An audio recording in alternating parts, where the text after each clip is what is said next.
Aminak Moué, bienvenue à tous et à toutes à ce chronofight numéro 43, un chronofight en extérieur effectivement puisque nous sommes ici à la Belle Équipe sur Paris. Alors la Belle Équipe c'est chez vous, hein. Julien, Quentin et toi Rémi Pariot. Est-ce que vous pouvez nous dire en quelques mots où est-ce qu'on est et en quoi consiste ce lieu?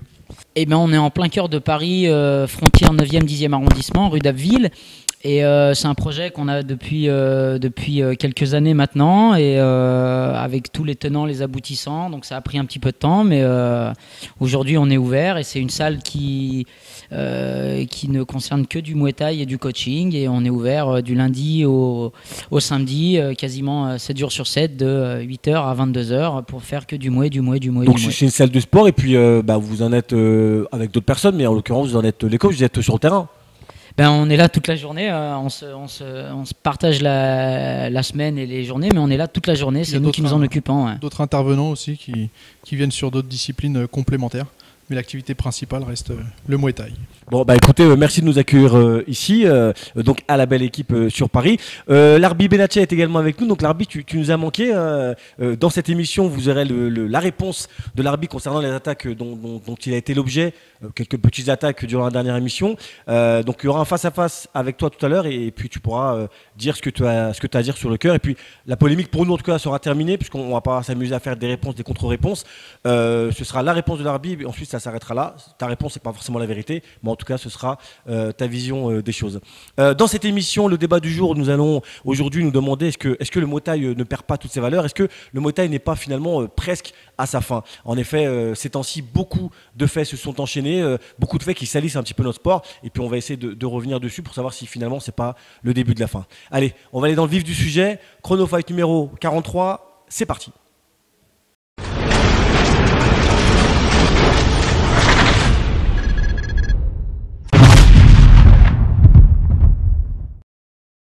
Aujourd'hui, nous allons nous demander ce qui arrive au Muay Thai. En effet, on se rend compte qu'il y a beaucoup de personnes, beaucoup de passionnés, beaucoup d'acteurs de ce sport qui ont un ras-le-bol. Et on va se demander si ce ras-le-bol est finalement légitime. Alors, par exemple, il y a un fait qui vient de se passer il y a très peu de temps. Il y a le combat de Mohamed Galaoui contre Bovi qui s'est terminé un petit peu bizarrement puisqu'il n'y a pas eu de décision. Alors, on ne va pas trop rentrer dans la polémique parce qu'on n'était pas là. Mohamed Galaoui était invité et n'a pas pu venir sur le plateau. Mais voilà, ça montre vraiment l'état d'esprit du moment. Et avant de commencer à parler vraiment des choses qui dérangent, j'aimerais parler des annulations de combat. Alors, on en parlait brièvement il y a 15 jours. Mais moi, ce que j'aimerais vous poser comme question, messieurs, c'est est-ce que quand une personne comme Fabio Pinca ou Damien Alamos annulent leur combat, finalement, est-ce que c'est pas aussi remettre en cause l'affiche? Alors, ça remet en cause l'affiche, mais en l'occurrence pour Fabio Pinca, c'est une blessure qu'il a eue il y a déjà pas mal de temps. Il a prévenu suffisamment tôt pour que l'organisateur puisse se remettre en question et trouver quelqu'un d'autre. Et puis voilà, ça fait partie des imprévus, en tout cas pour ce cas précis. Pour Alamos, c'est une annonce de retraite un peu prématurée pour la plupart. Moi, ce combat-là, Fabio Pinca contre Boaco, on a tous rêvé, c'est la deuxième fois qu'il est annoncé. Franchement, on va se dire les choses franchement, on se dit les choses franchement aussi. Le combat, il a été annoncé il y a je sais pas combien de temps. Je suis limite pas étonné qu'il se fasse pas. Alors c'est vrai que c'est un coup du sort puisque Fabio se casse le poignet. Mais ce que je veux dire par là, c'est que est-ce que c'était pas annoncé un petit peu trop tôt? Mais non, comment on peut annoncer trop tôt les choses? C'est des professionnels dans les deux cas, que ce soit de la part de Fabio comme de la part de Boakao. Mais Rémi, tu connais la boxe. Tu sais très bien comment ça se passe. Et alors, dans ces cas-là, ça peut arriver. Il y a des gens qui, la veille pour le lendemain ou 5 jours avant un match, se blessent. C'est pas comme s'il s'était blessé sur un combat qui avait lieu 2 semaines avant. Au contraire, moi j'ai envie de te dire, c'est à ce niveau-là, enfin à leur niveau, ils sont prévenus très tôt à l'avance pour s'organiser en conséquence. Maintenant, quand il y a une blessure qui survient, ça arrive et ça arrive à tout le monde. Est-ce que Fabio aurait dû le faire blessé?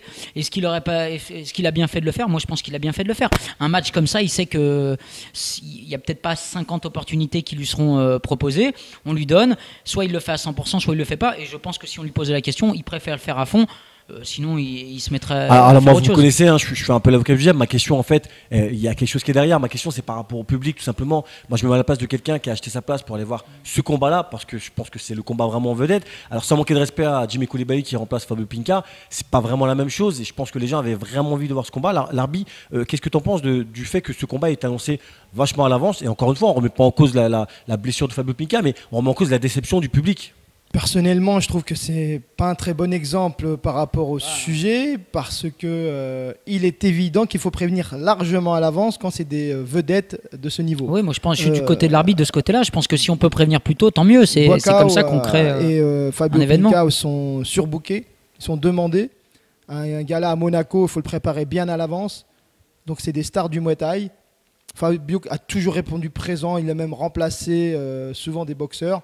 La team Saint-Fons est même réputée pour sauver pas mal de galas.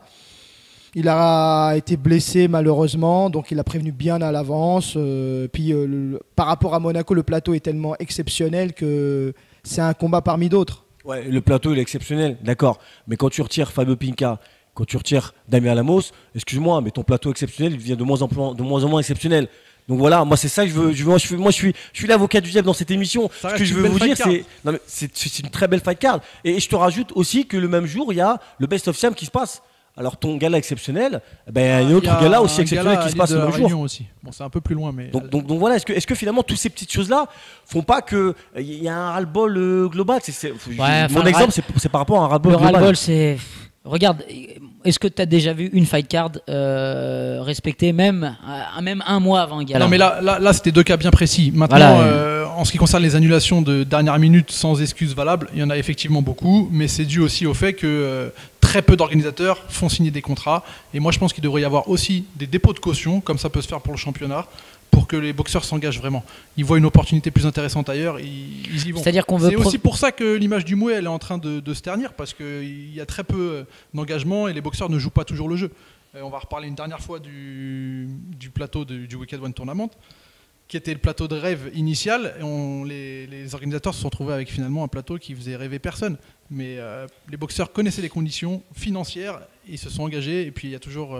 Alors effectivement, on va revenir tout à l'heure un petit peu plus en détail sur le Wicked One. On va revenir donc sur le combat dont je vous parlais entre Bovy et Galawi. Alors au-delà de ce qui s'est passé parce qu'on n'était pas là, on va parler du comportement de certains supporters. Est-ce que ça montre pas quand même l'état d'esprit de certains supporters dans le Muay Thai? On les a déjà vus, on a entendu des supporters supporter d'une façon un peu bizarre. Ouais, mais dans ces cas-là, et dans le football. Oui, mais on n'est pas dans le football, on est dans le Muay Thai. Ouais, enfin bon. Si on commence à parler du football, effectivement. Après, en l'occurrence, c'est les mêmes choses. C'était un supporter de Bovy, donc je pense pas que c'était quelqu'un qui était d'un club ou quoi. Après, effectivement, on peut mettre en rapport les supporters de clubs avec la responsabilité des entraîneurs, par exemple. Mais là, c'était un supporter du Thaïlandais, donc je sais pas d'où il venait ce personnage. Et puis là, c'est une question de, j'imagine, peut-être de la sécurité, des choses comme ça. Le supporter, malheureusement, il est comme il est. Effectivement, il faut les éduquer, parce qu'on n'a pas à faire ce genre de choses. Alors on va faire un petit break, on va revenir pour la deuxième partie de l'émission et puis on va annoncer une décision qui concerne donc l'émission et qui va peut-être participer au ras-le-bol général. On ne sait pas, on verra, peut-être que certaines personnes apprécieront, d'autres un peu moins. Quoi qu'il en soit, on va revenir juste après ça, après le club du mois. Nous sommes allés ce mois-ci au club de Rosny-sous-Bois. Nadir Terranti prépare son gala pour fêter ses 27 ans du club, donc belle réussite quand même pour un club. Nous sommes rendus sur place, je vous propose de découvrir les images Magnéto.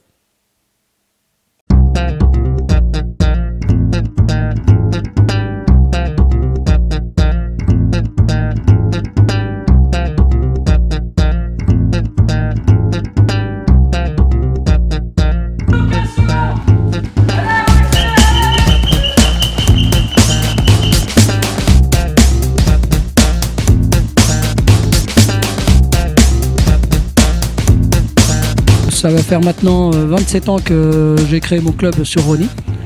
En fait, je connais la boxe thaïlandaise depuis les années 80. En fait, depuis 1979 exactement, où le premier club qui a été ouvert à Rosny.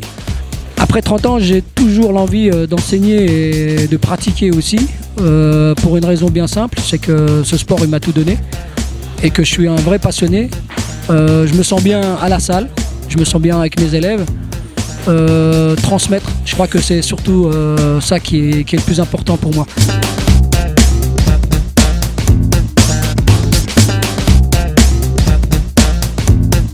J'ai choisi ce sport parce que j'aime bien la boxe, parce que j'ai beaucoup d'amis qui font de la boxe, parce que ma mère elle me dit c'est pour aussi que tu saches te défendre un peu mieux.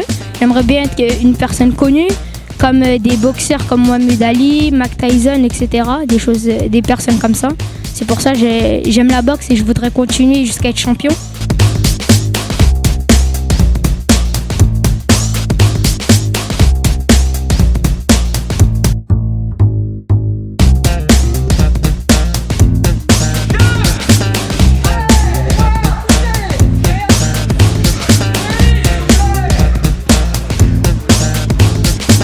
ma première année de boxe thaï au club de Rony. Et j'en ai fait étant plus jeune une année. Et là, vraiment, cette année, j'ai attaqué sérieusement les entraînements. J'étais endurante et ça paye tout doucement. J'espère par la suite pouvoir faire de la compétition. Justement, les préjugés, les femmes ici, on en a pas mal déjà.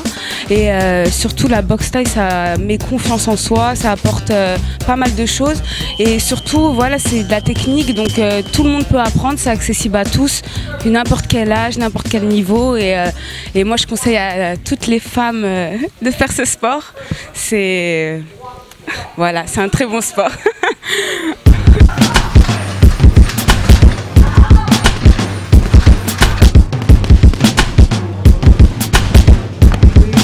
Dans l'entraînement, pour moi, ce qui est le plus dur, c'est le physique, suivi des combats où on est KO et on doit se donner à fond pour donner le meilleur de soi-même après avoir fait du physique, quoi. Donc quand on est bien mort, on doit en plus se redonner encore plus. Donc c'est ça qui est le plus dur pour moi. Ce désir de transmettre, il est inaltérable malgré les âges, malgré les années qui passent. J'espère pouvoir continuer à transmettre et bien sûr à un moment donné donner le relais à une personne qui pourra être aussi passionnée que moi et pour continuer et perpétuer le club.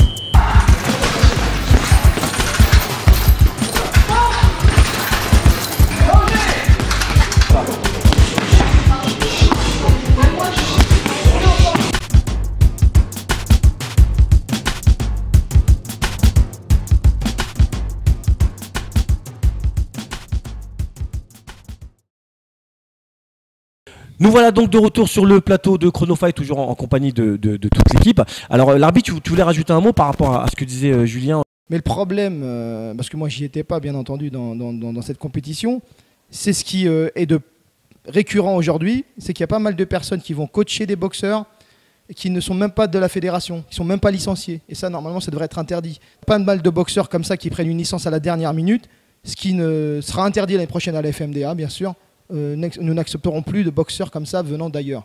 Soit le club est affilié, soit c'est plus possible. Donc comment vous ferez? Vous vérifierez les licences comme vous faites finalement pour les boxeurs au pied du ring avant la pesée? Non, à l'avance. Un boxeur pas licencié 3 semaines à l'avance ne pourra pas boxer. Ce sera une décision. Déjà. 3 semaines, donc tu considères qu'on ne peut pas prendre une licence? Non, c'est fini. Plus de licence à la dernière minute, 3 semaines minimum. C'est les demandes du ministère déjà. Les dernières organisations l'ont prouvé. Il y a pas mal de difficultés. Il est clair que pas de licence 3 semaines à l'avance, pas de combat. Alors tu nous parles du ministère. Je vais aussi soulever un souci. Enfin un souci, je sais pas si c'est un souci, on va le voir. Sur le forum de Muay Thai TV, il y a eu une rumeur, peut-être pas une rumeur, qui disait que la FMDA allait perdre son agrément, ou du moins avait perdu son agrément. Alors encore une fois, je parle de ras-de-bol, ça participe aussi au ras-de-bol. Si demain la FMDA perd son agrément, finalement, on va dire tous à la FMT, tous chez Geoprecia. Qu'est-ce qu'il en est La FMT n'a pas d'agrément. Ouais, elle n'a pas d'agrément non plus, mais la FMT propose aussi un projet nouveau, entre guillemets, par rapport à la FMDA. Donc finalement, entre rester à la FMDA avec rien de nouveau et peut-être des nouveaux qui veulent révolutionner. Xavier, on va pas faire du réchauffé. On a eu un débat, j'ai eu un débat avec les responsables de la FMT. Mais là, on va pas parler de la FMT, on va parler d'abord de la FMDA. Voilà, je veux dire, il y a pas photo sur la FMT. Est-ce que la FMDA a son agrément? Bien entendu. Est-ce qu'elle va le perdre ou pas? La FMDA est encore plus solide qu'avant. La FMDA a l'agrément, il y a la reconnaissance entière de l'IFMA, qui a encore plus de reconnaissance à l'international. Donc la FMDA est encore plus solide qu'avant. C'est important de le dire, parce que... Oui, mais c'est bien beau, mais si elle perd l'agrément... Elle n'a aucune raison de perdre aujourd'hui l'agrément ministériel, bien au contraire, parce qu'on va dans le sens du ministère, et la FMDA va devenir... Mais qu'on peut pas organiser en ça va peut-être faire peur à certains, mais la FMDA va devenir encore plus stricte et plus rigoureuse. Donc à tous les promoteurs qui veulent ne pas être sérieux, n'allez pas à la FMDA. Allez ailleurs, mais ne venez pas à la FMDA parce que ça va être très dur. Ouais, enfin en même temps tu leur dis n'allez pas à la FMDA. Non, moi je leur dis allez à la FMDA parce que les boxeurs c'est ce qu'ils réclament, le public c'est ce qu'ils réclament, c'est du sérieux, c'est des choses qui sont établies, c'est des choses carrées. Tout ce qui s'est passé ces derniers temps dans les galas via la FMDA pour une fédération carrée, l'arbitre je sais pas, mais on peut pas dire que ça donne du crédit à la FMDA. Le problème, serait-ce que ces sans extrapoler, ne serait-ce que ces 2 derniers mois. En fait, je vais pas. Le problème, c'est pas que la FMDA. Il y a beaucoup de problèmes des clubs. C'est parce que la FMDA devient de plus en plus stricte qu'il y a eu des dérapages et des mécontentements. C'est que les organisateurs ne respectent pas certaines règles fondamentales. Je reviendrai tout à l'heure sur le Wicked One. Bien sûr, je vais décortiquer complètement l'affaire. Et on verra bien que là, il y a eu des manques des organisateurs. Donc on ne peut pas reprocher à une fédération de faire son travail et de protéger l'agrément ministériel. Parce que le problème aussi, c'est que d'aller dans le chemin des clubs pourrait nous faire perdre l'agrément ministériel. D'accord. On comprend bien qu'effectivement, et à la FMDA, et puis aussi à la FCDA, parce que dernier point dont on va parler, la FCDA annonce qu'elle arrête toutes ses compétitions pour l'année, de façon arbitraire. Et puis finalement, elle rajoute une compétition. Il y a des gens qui se présentent au gymnase fermé. Ça fait aussi une petite polémique, tout ça. On n'en parle pas beaucoup, mais la FCDA, j'ai l'impression qu'elle a un peu décédé, quoi. Pourtant, c'est la fédération délégataire.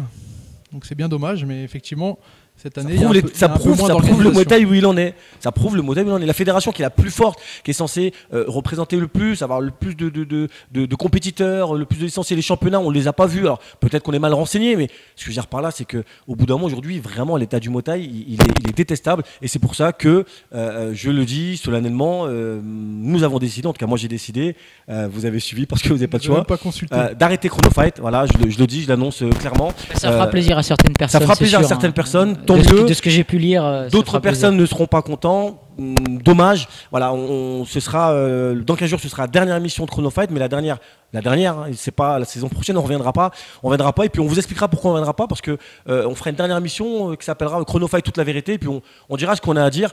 On va pas le dire tout de suite, on va laisser un petit peu de saveur, mais voilà. Donc ce sera dans 15 jours la dernière émission de Chronofight, et ce ras-le-bol dont je parlais, moi personnellement, j'en fais partie des gens qui en ont un peu ras-le-bol.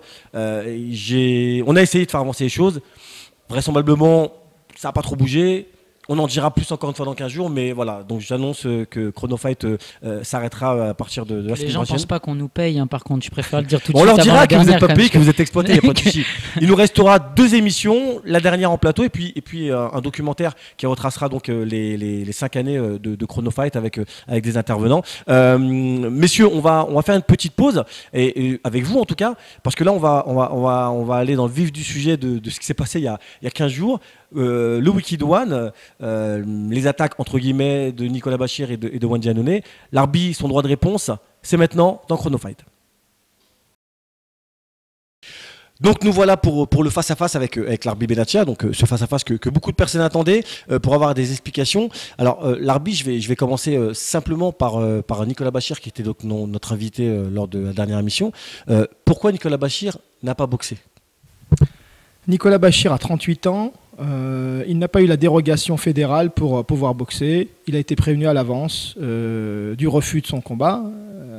Je lui ai envoyé un mail stipulant qu'il ne pouvait pas boxer au Wicked One le vendredi, et le Wicked One c'était le dimanche, sans négociation possible. Un courrier formel et interdiction sans négociation possible. Alors tu dis sans négociation possible, mais comment ça se fait, puisque justement vous avez mis en place une dérogation, donc pourquoi il ne pourrait pas le faire ? Nicolas Bachir ne savait même pas qu'il y avait de dérogation. À la base, il devait boxer dans le gala de Vendée de Soraya Kepchi et d'Eric. Un mois avant, je lui envoie un mail, parce qu'il devait boxer Nabil Boudjenan à 74 kilos, et je lui ai dit qu'il a 38 ans, qu'il ne pourra pas boxer s'il n'a pas de dérogation. Donc je lui conseille de se rapprocher du médecin fédéral, je lui donne les informations nécessaires. Donc il se rapproche du médecin, il a du mal à le contacter, je lui renvoie un autre médecin fédéral, et ensuite je laisse l'affaire, parce que il est assez adulte, c'est à lui de faire les papiers nécessaires pour revenir vers moi et nous apporter les papiers.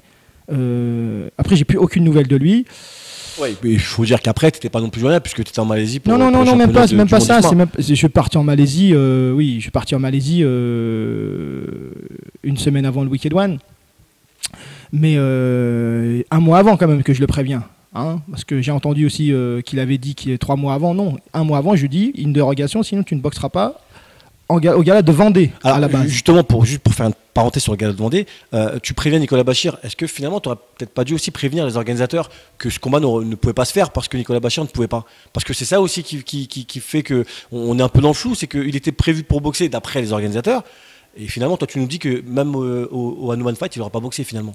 Il n'aurait pas pu boxer s'il n'avait pas apporté la dérogation. Comme il ne l'avait pas, ensuite, c'est vrai que j'aurais pu prévenir l'organisateur. On avait aussi d'autres dossiers à gérer.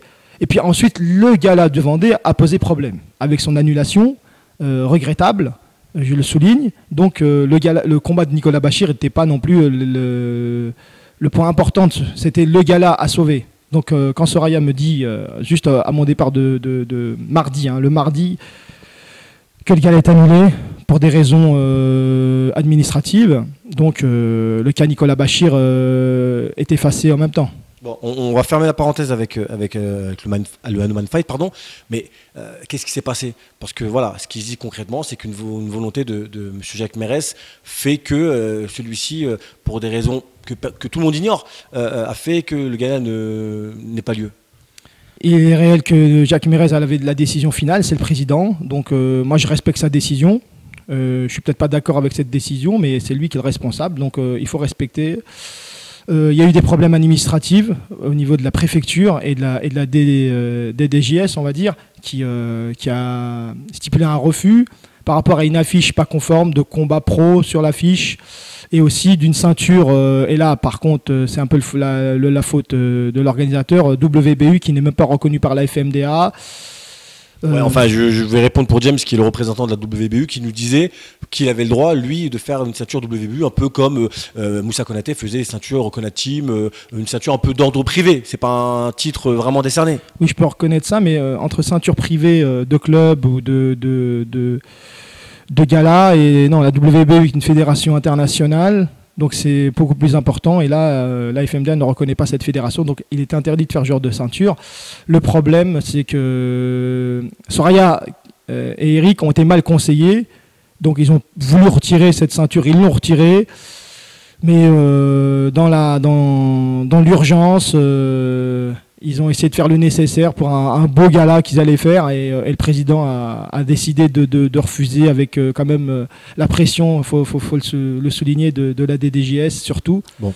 Et la mairie aussi, bref, il y a eu un... Okay. On va vraiment, là pour le coup... Et je regrette cette décision car j'ai tout fait pour que le gala puisse se faire. On le regrette tous. Alors maintenant, on va parler du Wicked One et de tout ce qui s'est passé. Alors on a parlé de Nicolas Bachir, donc tu dis que Nicolas Bachir finalement était au courant qu'il ne pouvait pas boxer. Oui. Qu'est-ce qu'il en est des organisateurs? Donc Wendy a pris le micro à la fin du gala pour dire son mécontentement. Alors faut être honnête jusqu'au bout. Il a dit que ça ne le dérangeait pas que tu fasses ton travail. Dans la forme, apparemment, il trouve que tu as été maladroit.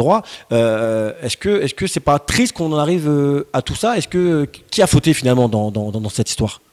Je suis obligé de revenir sur Nicolas Bachir. Il n'a eu jamais d'autorisation fédérale écrite.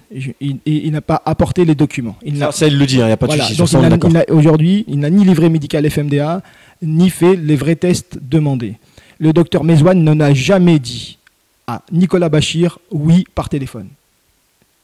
Moi j'ai eu le docteur Mezouane, donc il n'y a jamais eu de oui au téléphone. Donc, tu n'étais pas là. Oui, mais voilà. Donc tout. C'est-à-dire qu'il y a deux versions des faits. Il n'y a que les écrits qui restent. C'est vrai. Voilà. Les paroles s'envoient, les écrits restent, on est d'accord. Et je reproche aux organisateurs du Wicked One d'avoir fait le forcing, car 48 heures à l'avance, donc le vendredi, Nicolas Bachir, qui était...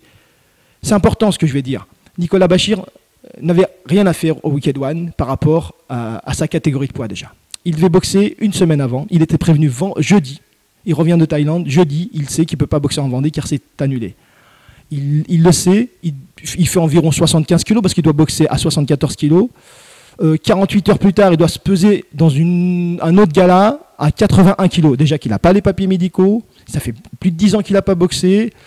Boxer à 80 kilos, qui n'est pas sa catégorie, parce qu'il devait boxer la veille à 74 kilos. Donc ça, c'est des dangers. En tant que conseiller technique, pas en tant que médecin, mais en tant que conseiller technique, déjà, c'est un avis défavorable. D'accord, mais tu n'as pas répondu à ma question. Pour toi, c'est qui le ou les fautifs de ce fiasco pour le premier fautif de ce fiasco, c'est les organisateurs.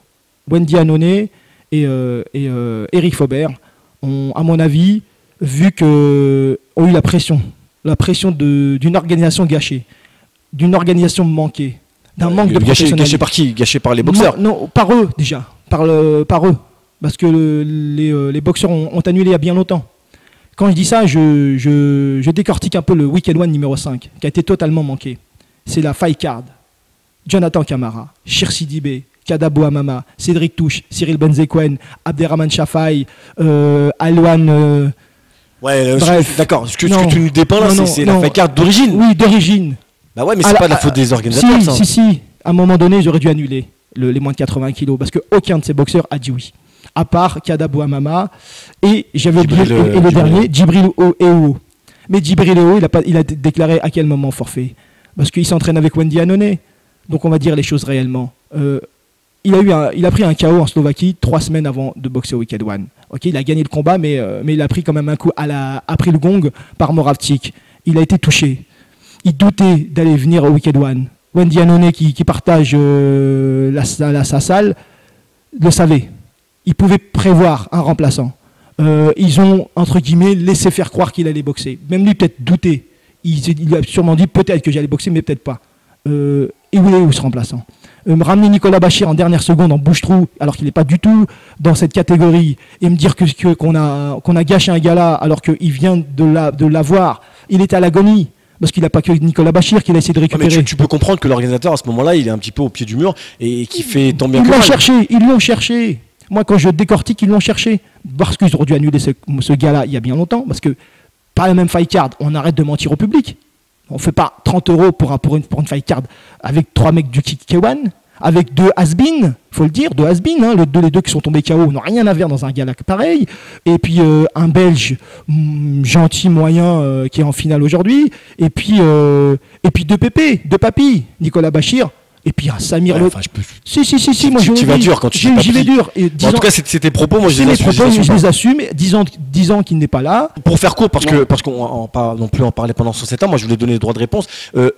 Pour conclure, c'est quoi ton sentiment aujourd'hui? Parce que ton nom a été quand même relativement je ne regrette pas. C'était il y a quelques jours. Je ne regrette pas et je le referai encore et encore par rapport à Nicolas Bachir. Il était hors de question qu'il boxe, il n'avait pas ses papiers fédéraux.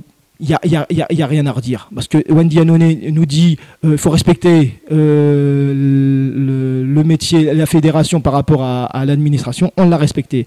Mon courrier n'a pas été maladroit. Il a averti Wendy à 48 heures à l'avance en lui disant il est hors de question. Qu'est-ce que je vois 24 heures à l'avance que Nicolas Bachir est en train de se peser. Donc ce que je suis en train de lui dire n'est pas respecté. Donc je lui fais un courrier officiel. Donc je dois me nommer et dire qui je suis. Et je lui dis attention.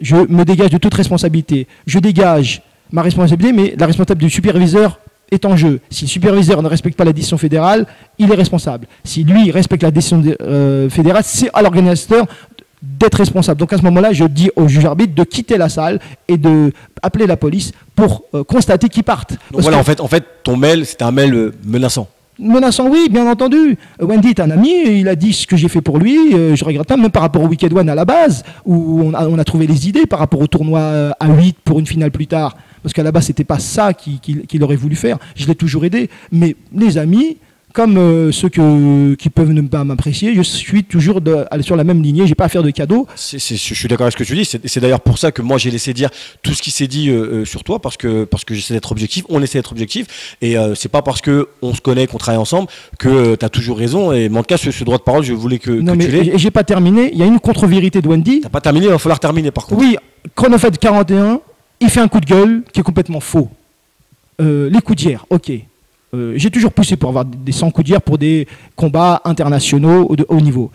Le ministère nous menace de l'agrément, comme beaucoup de fédérations, comme la fédération de full contact qui est menacée, nous dit de mettre des coups d'hier. Bon, c'est pas ça qui va faire la différence. Par contre, le deuxième point, et là c'est complètement faux, et je comprends pas pourquoi Wendy se plaint, parce que c'est de sa faute, et de la faute de peut-être d'Eric Konako, c'est le pointage par round affiché sur le grand écran avec le chrono. C'est une négociation entre lui et la fédération, car la gratuité exceptionnelle de l'arbitrage pour le Wicked One 4 et le Wicked One 5 était à condition qu'ils mettent sur écran géant le score par round. Et j'entends au Chrono Fight numéro 41 qui dit que la Fédé ne veut pas. C'est pour ça qu'on a négocié la gratuité. Et donc au Wicked One numéro 5, il ne le fait pas du tout. Donc il n'a pas respecté sa condition. Et après, il se plaint. Donc c'est quoi ce mensonge qu'il est en train de nous mettre sur la table? La fédération voulait l'affichage par round. C'est une volonté fédérale. Donc je ne comprends pas pourquoi il a dit le contraire. D'accord. Bon, bah écoute, on t'a entendu, tu as dit ce que tu avais à dire. Chacun se fera son opinion. Comme je l'ai dit, nous, nous concernant, cette histoire est terminée. On a laissé la parole à Nicolas Bachir, la parole à Wendy Nouné, la parole à Larbi Benatia, et puis on va passer à autre chose. C'est comme ça, c'est la vie, c'est le sport et c'est le Muay Thai. On revient sur le plateau. Nous voilà donc de retour sur le plateau de Chrono Fight, donc après cet entretien avec Larbi, donc entretien comme d'habitude, hein, en toute franchise, hein, Larbi, on t'aime, on te déteste pour ça. On va se quitter, mais avant de vous quitter, je voulais être complet, et pour être complet, je voulais vous inviter à vous rendre, donc je vais prendre mon petit pense-bête, désolé, à vous rendre le 30 mai au gala du Kurikan Gym, donc à Rony, Sous-Bois dans le 93, nous en parlions tout à l'heure.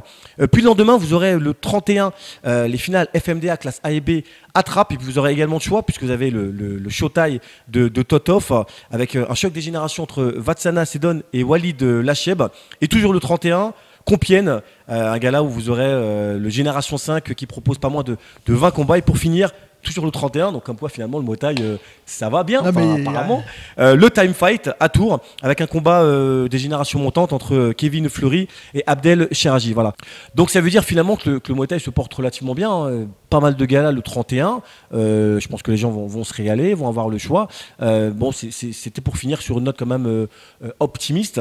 Messieurs, je vais vous retrouver donc dans 15 jours pour cette dernière émission de Chrono Fight.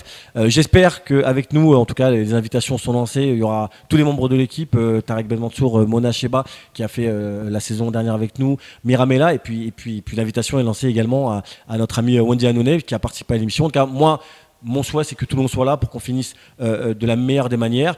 On a essayé, j'espère, on a réussi de faire avancer un petit peu le Muay Thai. Voilà, en tout cas, on dira tout dans 15 jours. Chrono Fight, toute la vérité. Merci aux équipes de Nakpon Production et Black Lane Production. Vous pouvez retrouver ce numéro de Chrono Fight sur muaythaitv.com. Et d'ici là, n'oubliez pas, Muay Thai forever.